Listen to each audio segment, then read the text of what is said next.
যোৰহাটৰ ঢেকৰগড়াত বিকশিত ভাৰত সংকল্প যাত্ৰাত কৃষিমন্ত্ৰী অতুল বৰা।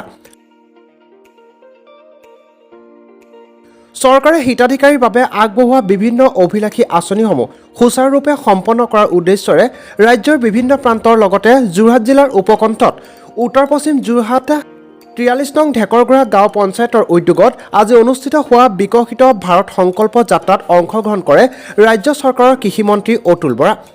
বিভিন্ন কাৰ্যসূচীৰে অনুষ্ঠিত হোৱা এই অনুষ্ঠানত মন্ত্ৰীগৰাকীয়ে চৰকাৰে আগবঢ়োৱা বিভিন্ন অভিলাষী আঁচনিসমূহৰ সম্পৰ্কত বক্তব্য প্ৰদান কৰি অনাগত দিনত ৰাজ্যখনৰ বিকাশ ত্বৰান্বিত হ'ব বুলি মুখ্যমন্ত্ৰীৰ যি সপোন সেই অগ্ৰণী 5খন ৰাজ্যৰ তালিকাত ভিতৰত আমাৰ ৰাজ্যখন অন্তৰ্ভুক্ত কৰাৰ সপোন সকাৰ ৰূপ লাভ কৰিব বুলি মন্তব্য প্ৰকাশ কৰে।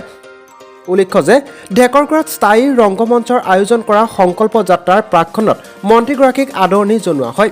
ইফালে আন এক অনুষ্ঠানত সাংস্কৃতিক মহাসংগ্ৰাম আৰু মহা খেল ৰণৰ পঞ্চায়ত এলেকাৰ বিজয়ী প্ৰতিযোগীসকলক পুৰস্কাৰ প্ৰদান কৰা হয়।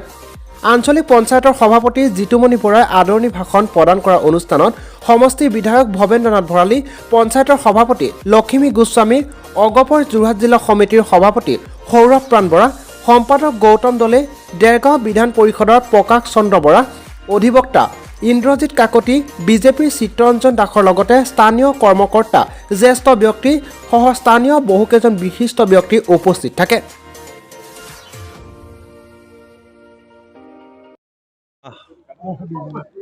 আজি ঢেকৰগড়া গাঁও পঞ্চায়তত আমি ভাৰত সংকল্প যাত্ৰাৰ এই কাৰ্যসূচীটোত অংশ ল'লোঁ। যথেষ্ট ৰাইজৰ ইয়াত সমাৱেশ ঘটিছিল। মহিলাই কিন্তু বেছি যথেষ্ট আছিল। আৰু আপোনালোকে জানে যে খেল মহাৰণ সাংস্কৃতিক মহাসংগ্ৰাম চলি আছে গোটেই অসমতে। আৰু যিসকল পুৰস্কৃত হ'ল সেইসকলক পুৰস্কাৰো বিতৰণ কৰাৰ ব্যৱস্থা কৰিছিলে গাঁও পঞ্চায়তে।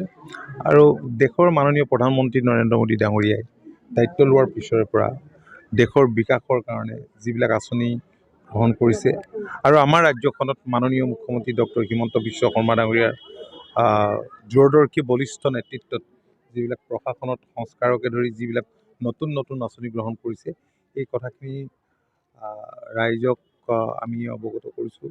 আৰু মই দেখিছোঁ যে ৰাইজ যথেষ্ট সচেতন, কাৰণ চৰকাৰে গ্ৰহণ কৰা আঁচনিবিলাকৰ সুযোগ সুবিধা ৰাইজে পাইছেও। আৰু যিখিনি বাকী আছে সেইখিনি ডেফিনেটলি পৰ্যায়ক্ৰমে হ'ব। আপোনালোকে জানেই